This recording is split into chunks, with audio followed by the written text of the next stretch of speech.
Diváci sa bavia, do ich voľných sa zapájajú aj hostujúci fanúšikovia z Macedónska. Super nás teraz môže ohroziť pri priamom kope. Pripravená ľavačka Gorana Pandeva.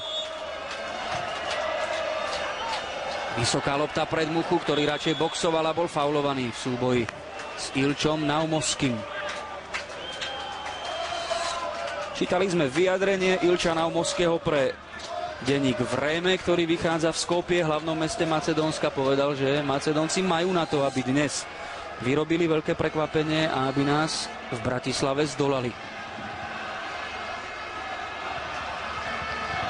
V predchádzajúcej kvalifikácii o majstrovstvá sveta skončili vo svojej skupine na 4. mieste za Holandskom, Nórskom a Škótskom.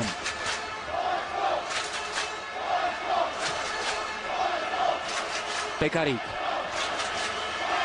Štrba. Kornel Saláta. Hubočan. Snažil sa to zrýchliť prihrávkou na Mareka Hamšíka. Napádame teraz rozohrávajúceho Mitreského. Šikovne Hubočan. Stoch. Štrba.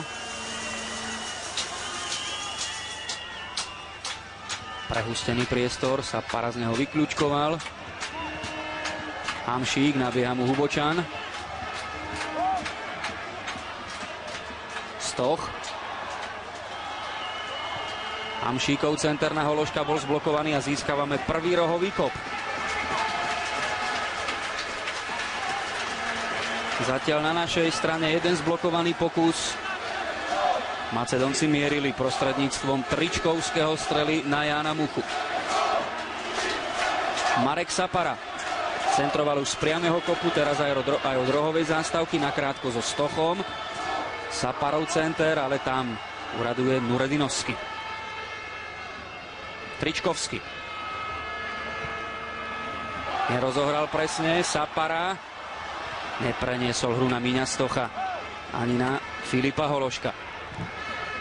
Ale opäť sme zastavili rozohrávajúceho Šumuli Koského. A je tu faul na Pekaríka. Výhoda pre Škrtela. Škrtel presne na Hološka, ten sa už nepresadil cez Igora Mitreskyho. Teraz musím pochváliť Martina za prihrávku, presne takto to sa má hrať. Naozaj, kdy každý čaká center, Kolma prihrávka po zemi, už na Filipovie, na jeho kvalitách, ako sa tam vie presadiť. Niekedy to je o šťastie, ak sa tá lopta odrazí, ale tieto lopty tam musia chodiť do tej 16. Stoch sa to snaží napumpovať na svojej strane, hľadá pekným centrom Hološka. Bol tam Nikol Čenovesky.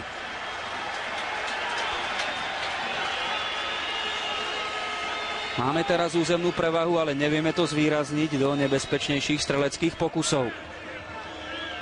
Stoch visel v offside, hrať teda nemohol. Kop od Nuredinovského brány. Škoda, teraz sme dvakrát získali loptu v strede pola, kde Macedónci vlastne chceli prejsť do protiútoku, ale sa im to nevydarilo, respektíve my sme tomu zabránili. A to sú situácie, ktoré musíme sa snažiť trošku lepšie vyriešiť, dostať sa k ohrozeniu brány.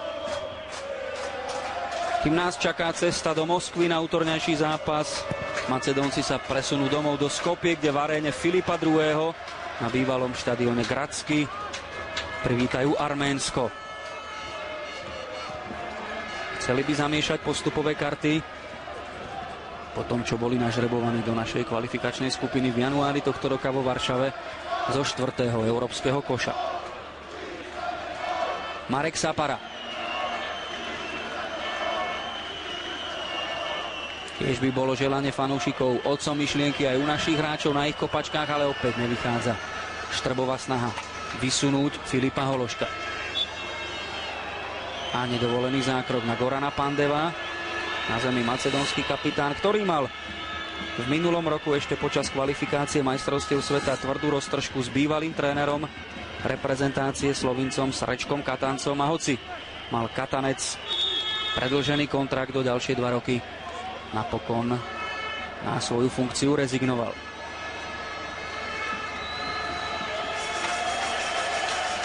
Teraz tých záberov naozaj Mňa zaujímalo, kde sa Pandeu zranil, pretože to bol skôr takmer až nafilmovaný zákrok. Zrejme pri tom páde sa sám seba zranil, pretože naozaj to nejakému veľkému kontaktu neprišlo. Pandeu hral zatiaľ 2 súťažné zápasy v tejto novej sezóne. Nastúpil za Inter Miláno v zápase talianskeho superpohára proti AS Rím. Tam Inter vyhral 3-1. No a minulý piatok striedal Dejana Stankoviča v súboji o európsky superpohár, keď Inter neúspel z Atletico Madrid v Monaku, prehral 0-2. Tak uvidíme, či to bude nejaké výraznejšie zranenie, alebo či sa Pandeu do hry vráti. Už to všetko pozorne sleduje aj 48-ročný tréner Mirsad Yunus. Pandeu je predsa len veľkou osobnosťou tímu a aj najlepším strelcom macedónskej reprezentačnej histórie s 23 gólmi.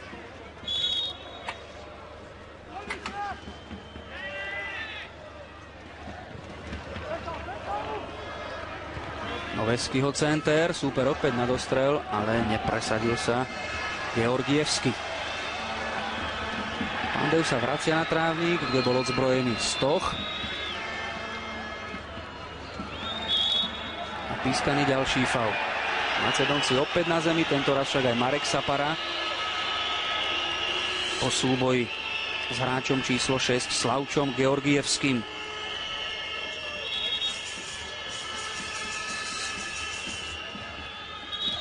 Tak opäť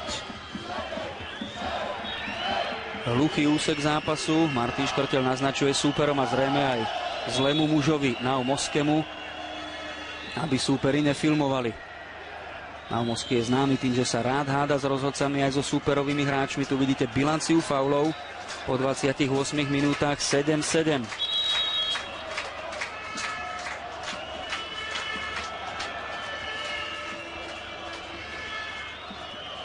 Potrebujeme sa dostať do tempa a samozrejme takéto momenty vyhovujú nášmu súperovi.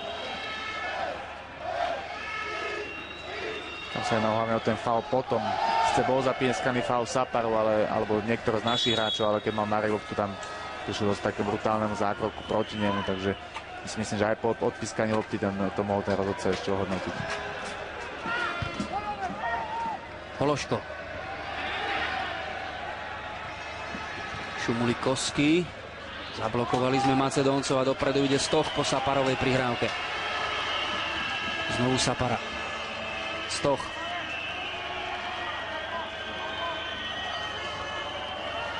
Štrba. Zatiaľ sa nevieme dostať cez ten defenzívny zlepenec nášho súpera v strede poľa. Žiadna lopta ešte neprenikla na Filipa Hološka. Možno teraz Weiss. Veľmi zle to vymyslel Goran Popov. Weiss už ide do 16. Stále Weiss.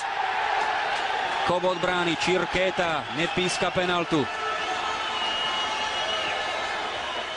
Superov hráč išiel dosť neskoro do toho sklzu. Weiss sa cez neho dostal. Nie je z toho žltá karta za filmovanie a napokon ani sa nepíska po zákroku vracajúceho sa Veliče Šumulikovského. Možno tam prišlo ku kontaktu, len naozaj to z toho prvého momentu vyzeralo, keby Vlado chcel nafilmovať tú 11, potom možno už chcel pokračovať v pohybe, ale už bol v páde vlastne a preto tú 11 nebola zapískaná, ale je možné, že tam k tomu kontaktu naozaj v tej druhej fáze došlo.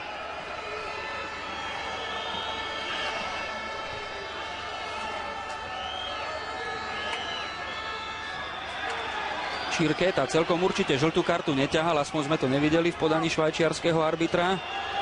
Štrba vybojoval loptu, ale už stroskotal na Goranovi Popovovi. A keď som spomínal vlastne, že žiadna lopta neprenikla, tak práve táto situácia je jedný z možností, ako sa dostať tým gólovým situáciám, ale tým nebezpečným, je to získanie lopty a rýchly prechod. Zatiaľ sme to 3-4 krát mali tú možnosť sa k tomu dostať. Zatiaľ sme to nevyriešili k našej spokojnosti, k nejakej gólovej šanci alebo aspoň strele na bránu. Ale musíme toho viacej možno získavať tých lopt v strede pola, aby sme mohli vnikať do otvorenej obrany, lebo keď sa tá obrana sformuje, tam naozaj 8 hráčov, je to veľmi ťažké cez nich prejsť. Čirketa teraz upozorňuje macedónskeho rozhodcu, ktorý neférovým spôsobom vhodil na ihrisko druhú loptu v momente, keď sme chceli rýchlo vhadzovať.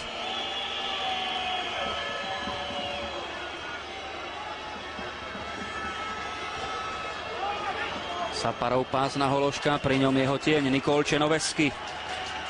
Stoper z Mainzu, kde pôsobí už od leta 2004. Sapara. Potrebujeme dostať do pohybu loptu aj súperovú obranu. Sme zatiaľ šikovnejší v tých kombináciách, v krídelných priestoroch. Len nám chýba finálna fáza. Hamšíkov offside pri Pekarikovej prihrávke. Škoda offside, lebo toto sú presne situácie, na ktoré Marek čaká. A lopta musí rýchlejšie trošku cirkulovať. Marek Sapara by ho mal trošku môže rýchlejšie odovzdávať, pretože takto, ako si teraz posúvame, je to veľmi ťažké naozaj ten blok nejako prekonať. Tí hráči sa veľmi rýchlo posúvajú. No a v tomto prípade sa o žiadny offside nejednalo. Teraz to vidíte, moment Pekarikovej prihrávky, takže chybný verdikt Šárla Helblinga. A toto je to, čo Marek naozaj vyniká.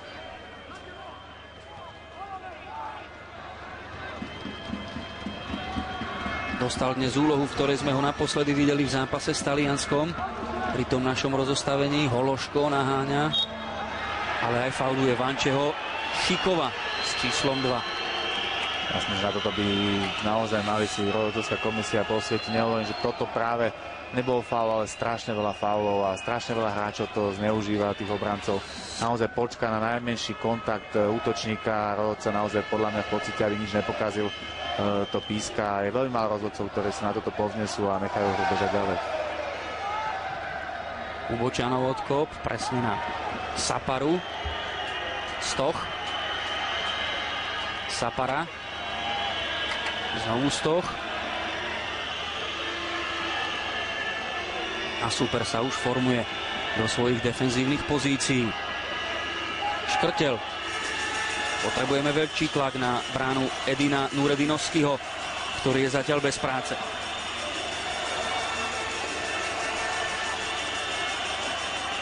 Weiss. Ľahká strata lopty proti Veličkovskému. Tričkovskému, prepáčte. A ten si potom nerozumel s Naumovským. No, teraz bol trošku šťastie, že nevidel nabíjajúce Pandeva. Mali sme veľmi vysoko vysunutú obrannú líniu a Pandev tam bol v šprinte, ak by si ho Tričkovský všimol a dobrou prihrávkou mohlo dosť nebezpečnej situácii. Saparov pás a znovu odmávaný offside. Vlado Weiss.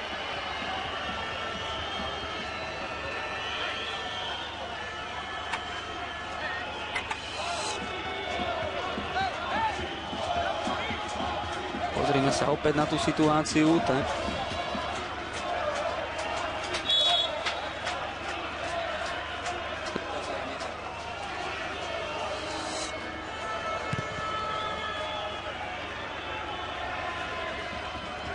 Naumovský.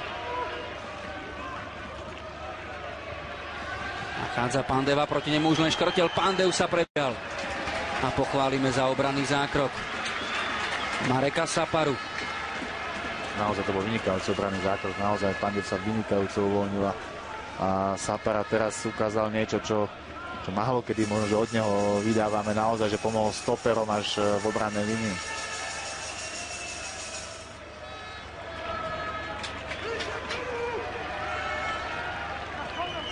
Tento tréner Mirsad Yunus viedol 6 rokov macedónsku reprezentáciu do 21 rokov a tak má prehľad o kvalitách hráčov, ktorí naskakujú postupne do jeho ámužstva.